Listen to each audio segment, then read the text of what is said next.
Olá, queridos, sejam muito bem-vindos a mais uma aula aqui do Componente de História. Eu sou a professora Shirley Botelho e convido você a ver o tema da nossa aula de número 12. Então, temos aqui o objeto de conhecimento, a era neoliberal, a globalização e a nova ordem mundial, com detalhamento, o neoliberalismo, origens, características e impactos nas políticas econômicas globais, a globalização, integração econômica, cultural e tecnológica e seus efeitos nas sociedades. Então, vamos à nossa aula. Muito bem, então nosso ponto de partida aqui para a nossa aula sobre globalização e neoliberalismo. E aí eu deixo para vocês uma reflexão. Vocês já pararam para pensar por que vemos marcas como Nike, McDonald's, Apple em praticamente todos os países? Ou porque os governos frequentemente falam em reduzir gastos públicos e atrair investimentos privados? Essas realidades, elas fazem parte de dois fenômenos interligados que moldaram o mundo nas últimas décadas, o neoliberalismo e a globalização. E é justamente sobre esses dois fenômenos que nós vamos nos aprofundar um pouco mais nesta aula. E aí a gente traz o conceito de neoliberalismo. E a gente coloca aqui para vocês esse conceito. O neoliberalismo ele é uma doutrina econômica e política que defende a redução da intervenção do Estado na economia e a primazia do livre mercado. Parece que a gente já ouviu falar sobre isso, né? Mas por isso a atenção, que não é simplesmente o liberalismo clássico lá do século XIX ressurgindo. O neoliberalismo é uma reinterpretação que foi adaptada às dinâmicas e ao contexto do século XX. E aí a gente precisa destrinchar um pouquinho melhor o que é isso, né? Então esse neo, de novo, e liberalismo. Então seria aqui uma releitura, de fato, do liberalismo econômico de Adam Smith, né? Que ele vai vigorar até ali o início do século XX. E aí, por que a gente está falando de uma releitura, de uma reinterpretação?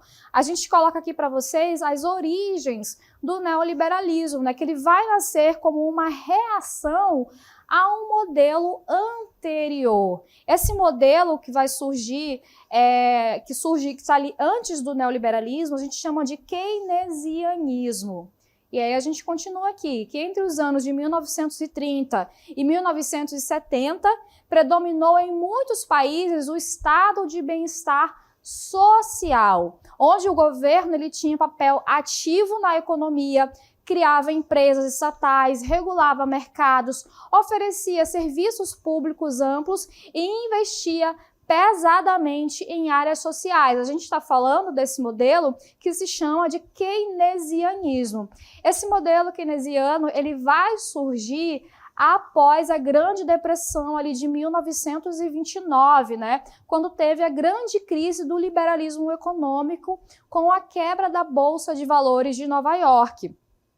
Naquele contexto, onde o estopim desse movimento, né, a gente vai ter como causas a superprodução, o estopim da crise, melhor dizendo, vai ser a superprodução industrial nos Estados Unidos, né, o comércio e o consumo desenfreado, a especulação e a grande bolha especulativa que se cria na Bolsa de Valores.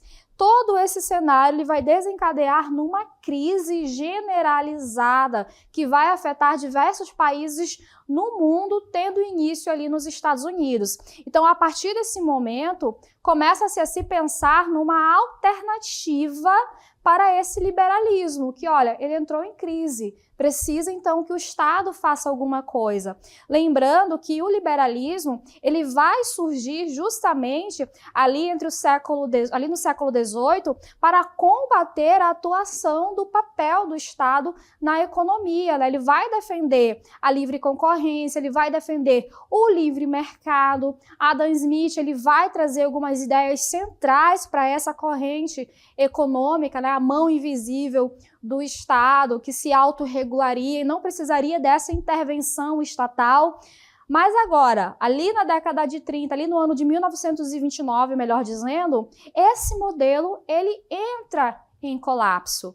Então, para trazer uma resposta, vai se desenvolver ali o pensamento keynesiano, onde o papel do Estado ele vai se tornar mais ativo, vai se responsabilizar pela criação de empregos com infraestrutura, vai pensar mais em ajuda à sociedade, em subsídios sociais. Só que esse modelo, a partir da década de 70, ali, nos anos finais do século XX, ele não vai mais conseguir responder àquele contexto. E aí, a gente observa que nos anos 70, o mundo capitalista ele enfrentou uma crise, que foi a alta inflação combinada com baixo crescimento econômico, né? Um fenômeno que ele é conhecido como estagflação. Então, nós temos um aumento da inflação e nós temos um crescimento econômico reduzido, baixo. Então, esse fenômeno a gente vai denominar dessa forma. E a gente precisa relembrar que na década de 70, o mundo vai passar pelas crises do petróleo, ali em 1973 e um pouquinho mais à frente. Então, essas crises, elas vão acentuar ainda mais o colapso econômico que vai estar sendo desenvolvida no final do século XX. E aí, economistas como Friedrich Hayek e Milton Friedman, eles argumentaram que o problema estava justamente no excesso de intervenção estatal. Então, eles vão defender que o mercado livre, o mercado sem amarras, ele seria mais eficiente para gerar riquezas. Então, olha aí o pensamento liberal voltando aos poucos. Mas agora, para responder a essa nova realidade, não se pode aplicar totalmente aquele modelo econômico liberal, assim, sem amarras, sem freios para o mercado. Então, o Estado ele vai passar agora a ter um papel diferente. O papel do Estado agora é de regulamentar, é de facilitar esse processo das empresas privadas. E aí a gente vai ter a implementação desse modelo, onde as primeiras experiências neoliberais elas vão ocorrer na ditadura de Pinochet, no Chile, a partir dos anos 1970. E isso vai contar com a assessoria de economistas da Escola de Chicago, que vão promover ali privatizações, vão promover a redução de leis, direitos trabalhistas, vão enxugar a máquina pública. E aí a gente continua aqui com o nosso texto, né, que o neoliberalismo ele vai ganhar força mundial na década seguinte, ali nos anos de 1980. E hoje nós temos aqui dois personagens muito importantes para a difusão e desenvolvimento do neoliberalismo. Então vamos ter Margaret Thatcher, a primeira-ministra da Inglaterra, ali entre 1979 e 1990. Ela vai atuar com essa política neoliberal, privatizando empresas estatais, reduzindo o poder dos sindicatos, cortar gastos sociais, com o objetivo de fato, enxugar a máquina pública. Já nos Estados Unidos, Ronald Reagan vai ficar nesse papel de difundir o neoliberalismo. Então, também vai passar por essa redução de impostos para empresas, para os ricos, vai também promover a desregulamentação da economia e diminuir os gastos com programas sociais. Então, percebam que agora o Estado ele está ali regulando, ele não está mais intervindo. E isso vai fazer com que ocorram mudanças no contexto social dos países que vão implementar essa política neoliberal que a gente vai ver ao longo da nossa aula. Mas antes, vamos lá entender um pouquinho melhor quais são as características do neoliberalismo? Então, nós temos aqui privatizações, com a venda de empresas estatais para a iniciativa privada. Então, aquelas empresas, aquelas grandes empresas que eram controladas e geridas pelo Estado, agora elas passam a ser vendidas por empresas privadas. Então, o Estado ele vai acabar se desonerando dessas empresas. Também uma das características é a desregulamentação, ou seja, a redução de leis que controlam mercados e empresas. E aí a gente vai ter redução de leis trabalhistas, redução de leis ambientais, né, para facilitar o processo produtivo. Outra característica importante também é a abertura comercial, a redução de tarifas de importação com estímulo ao comércio internacional. Então, vai haver uma redução alfandegária para que ocorra a entrada de produtos estrangeiros, de produtos de outros países, nesses países que estão recebendo, consumindo. Então, agora vai haver esse processo de abertura comercial. E aí, outra característica, nós temos a redução do Estado com cortes em gastos públicos, isso feito por meio das privatizações também, das desregulamentações. E esse corte, essa redução do Estado, ela vai afetar drasticamente as áreas sociais, porque agora o Estado, que não está mais recebendo impostos dessas grandes empresas, impostos da parcela mais rica da sociedade, então ele fica sem essa verba para investir em áreas sociais. Outra característica importante é quanto à flexibilização trabalhista, ou seja, a facilitação de contratações e demissões, o que acaba enfraquecendo, né, a proteção ao trabalhador. Aí a gente tem um exemplo muito atual em relação a essa flexibilização, né, que acaba gerando ali a questão da uberização. A uberização, ela é um exemplo desse processo de flexibilização da regulamentação do trabalho, ou melhor, a desregulamentação, né? Que o trabalhador ele não tem mais esse vínculo de trabalhador direto com a empresa. Ele é um prestador de serviço. Isso é consequência desse processo neoliberal. E, por fim, nós temos como característica aqui do neoliberalismo o foco na estabilidade monetária, ou seja, um controle rigoroso da inflação. Então, precisa se manter a moeda do país ali em alta, mesmo que isso acabe significando desemprego.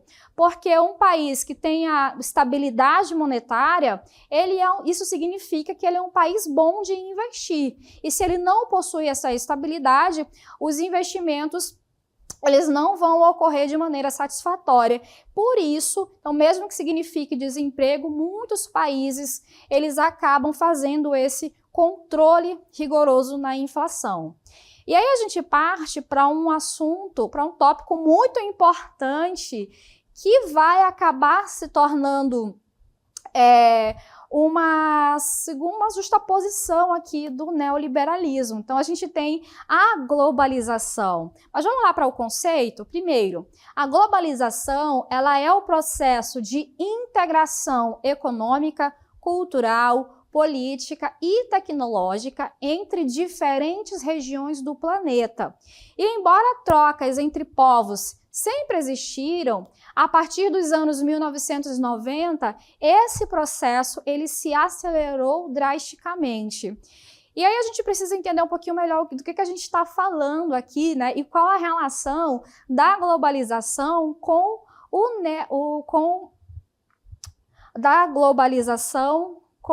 a política econômica de que estamos falando. Por quê?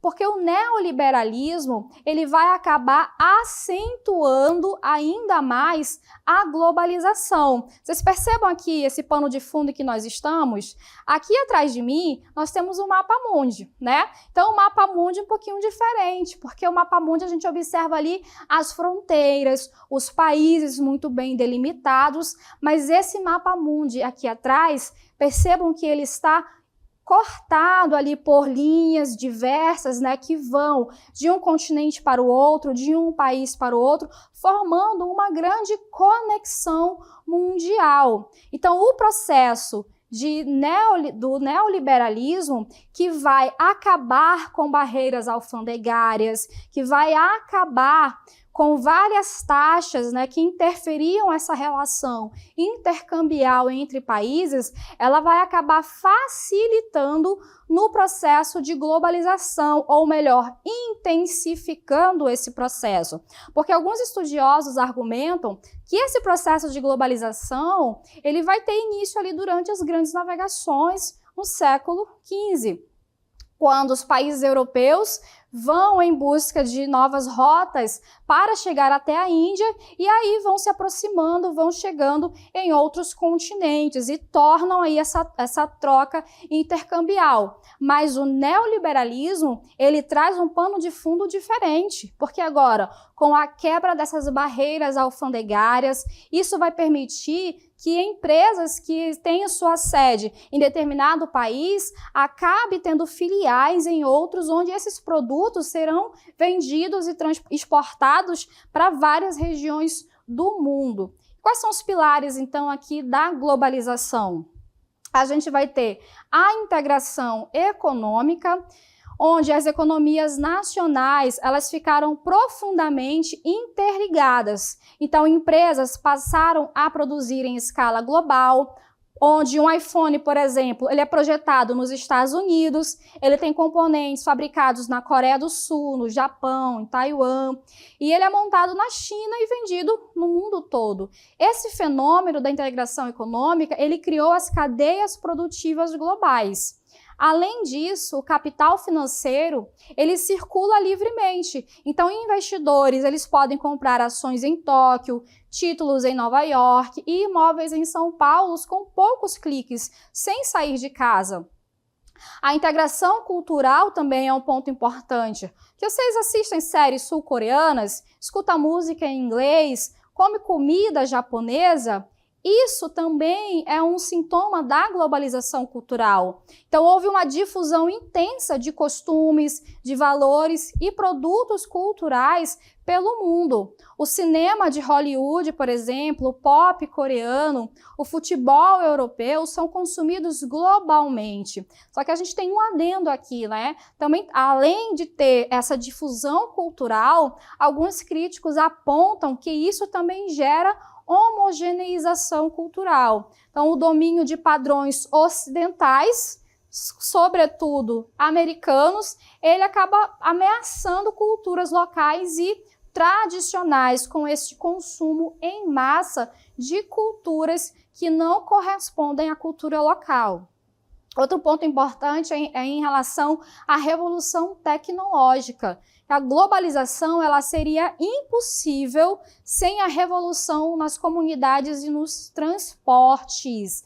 Lembra lá da revolução tecnocientífica que ocorreu nos anos 1980 e 2000?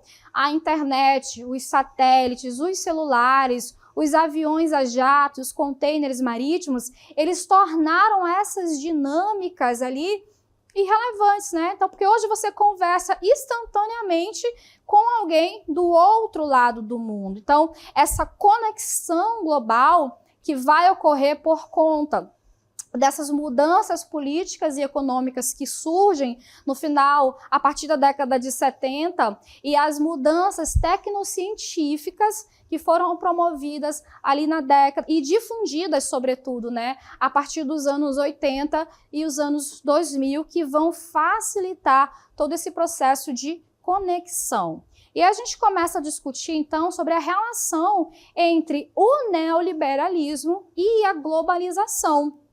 Porque o neoliberalismo, ele acabou facilitando a globalização com essa remoção de barreiras alfandegárias. E a globalização, por sua vez, ela fortaleceu o neoliberalismo, né, justamente pelo poder das corporações. Então, se enquanto o neoliberalismo ele vai quebrar essas barreiras e eu posso ter uma sede de uma empresa com filiais em diversos países, isso por conta desse processo de globalização. Então, percebam assim que é algo que se retroalimenta, né? É como se um não ficasse sem o outro. Nós temos também os organismos internacionais, como o FMI, o Banco Mundial, o OMC, que vão acabar também criando regras, criando uma espécie de código para ajudar países emergentes, para ajudar os países que estão crescendo economicamente. E ao pedir investimento, esses países eles precisam seguir essa cartilha neoliberal. Então, esses organismos internacionais eles também vão atuar nesse processo de difusão do neoliberalismo, com difusão de políticas neoliberais pelo mundo. E quais são os impactos, então, de todo esse processo? A gente observa a redução da pobreza extrema em alguns países, e isso é importante a gente destacar. No caso da China, por exemplo, que a China, um país socialista, que ele vai acabar aderindo a esse modelo neoliberal, no entanto, com o Estado atuando de forma forte. Então, várias empresas vão levar filiais ali para a China, e o governo atuando, regulamentando, isso acabou ajudando na redução da pobreza nesse país. Outro ponto importante em relação ao acesso ampliado a tecnologias e produtos, que ficou muito mais fácil para pessoas de diversos locais do mundo ter acesso a um smartphone, ter acesso à internet. No entanto, esse acesso, ele é desigual, ele não é igualitário para todos, para todas as regiões e países. Também vai ocorrer o crescimento econômico de países emergentes, muito por conta dessas trocas cambiais e esse maior intercâmbio cultural e científico, né? Então, produções que são feitas em outros países são consumidas aqui no Brasil, as produções brasileiras estão começando a ser consumidas de forma mais evidente em outros locais do mundo, né? Está sendo apreciado. Então, ocorre essa troca cultural e científica também, né? A gente observa nos últimos anos que vacinas, elas acabam contribuindo para a erradicação de doenças, e isso é feito em escala global. Então, esses são alguns impactos que a gente observa desse processo de neoliberalismo e da globalização. Mas também temos os impactos negativos, né? A gente também vai destacar aqui a desigualdade que vai ser crescente a partir desses movimentos. A riqueza, ela se concentrou no topo, então a classe que está no topo, os 1% mais ricos, eles acabam acumulando em proporção cada vez maior em relação à riqueza global, enquanto a classe média em países desenvolvidos, ela estagna, ela fica aqui. E esses países que têm essas grandes corporações, os grandes empresários, eles acabam ficando mais ricos, acentuando as desigualdades sociais. A precarização do trabalho também é um impacto, é uma consequência desse processo de globalização. Então, com essa flexibilização, aumentaram empregos informais e temporários sem os direitos trabalhistas, porque lembra lá que uma das características do neoliberalismo é essa flexibilização dos direitos do trabalhador. E aí a gente relembra o fenômeno da uberização, que é um exemplo claro dessa precarização. Também vai ocorrer crises financeiras com a desregulamentação financeira, né, facilitou crises como a de 2008, que ocorreu, que teve início ali nos Estados Unidos, a crise imobiliária, que jogou milhões no desemprego e na pobreza. E a gente está falando aqui de conexões entre diferentes regiões do mundo, né? Uma conexão mundial. E essa conexão, ela não é só de cultura, ela não é só de tecnologia. Também, se estamos conectados e uma crise é sentida ali nos Estados Unidos, ela vai acabar afetando diferentes países, diferentes regiões do mundo. Outro fator importante aqui de consequência desse processo é a degradação ambiental. a produção industrial globalizada, ela ficou cada vez mais intensa. Houve um aumento da poluição, um aumento do desmatamento por conta desse consumo desenfreado, e isso acaba gerando mudanças climáticas que afetam cada vez mais a vida da população e o meio ambiente. Ocorre também a perda de soberania, porque muitos países ficaram dependentes de decisões de organismos internacionais, dependentes de grandes corporações para atuar na sua política interna. E também ocorre a concorrência predatória, porque muitas empresas buscam países com menores salários e proteção ambiental. Então, o que acontece aqui? Então, os países, as empresas, elas vão atrás de países que têm ali um salário baixo, uma regulamentação trabalhista menor, e tenha leis ambientais menos rígidas para que eles possam atuar e ganhar cada vez mais lucro com isso. A gente tem o texto aqui na nossa tela da concorrência predatória, né? Isso vai gerar uma corrida ao fundo do poço, como é chamado essas corridas por países periféricos que acabam contribuindo para essa desregulamentação, tanto trabalhista quanto ambiental, que visa gerar o lucro empresarial. E no Brasil, como é que o Brasil ele vai se encaixar dentro desse cenário? O neoliberalismo ele chegou no Brasil ali a partir dos anos 1990 e vai ser defendido no governo de Collor e de Fernando Henrique Cardoso.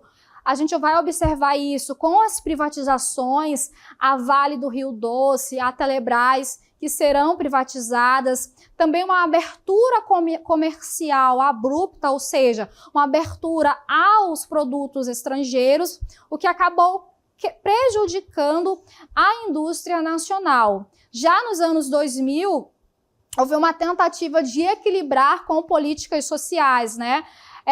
O Bolsa Família, por exemplo, o aumento do salário mínimo. No entanto, a estrutura neoliberal, ela ficou intacta, ela permaneceu. E já na década ali de 2017, as reformas trabalhistas e a reforma da Previdência, que vai ocorrer em 2019, são exemplos mais recentes desse processo neoliberal que foi colocado em prática na política brasileira. E aí a gente chega no nosso ponto de chegada aqui da nossa aula, né? Depois a gente percorrer todo esse processo. Nós vivemos em um mundo que ele é profundamente marcado pelo neoliberalismo e pela globalização. Esses processos, eles não são inevitáveis e nem irreversíveis. São escolhas políticas e econômicas. Então, compreender esse processo é fundamental para que a gente possa analisar criticamente as notícias, as políticas públicas e pensar em que tipo de sociedade que está sendo construída e que nós queremos viver. Então, o debate sobre esses modelos, ele continua intenso. Alguns defendem o seu aprofundamento, outros pedem reformas significativas e há quem proponha alternativas completamente diferentes. Como cidadão, então, cabe a nós estudar, refletirmos e participar dessas discussões que definem o futuro coletivo, certo? Então, finalizamos assim a nossa aula e até a próxima.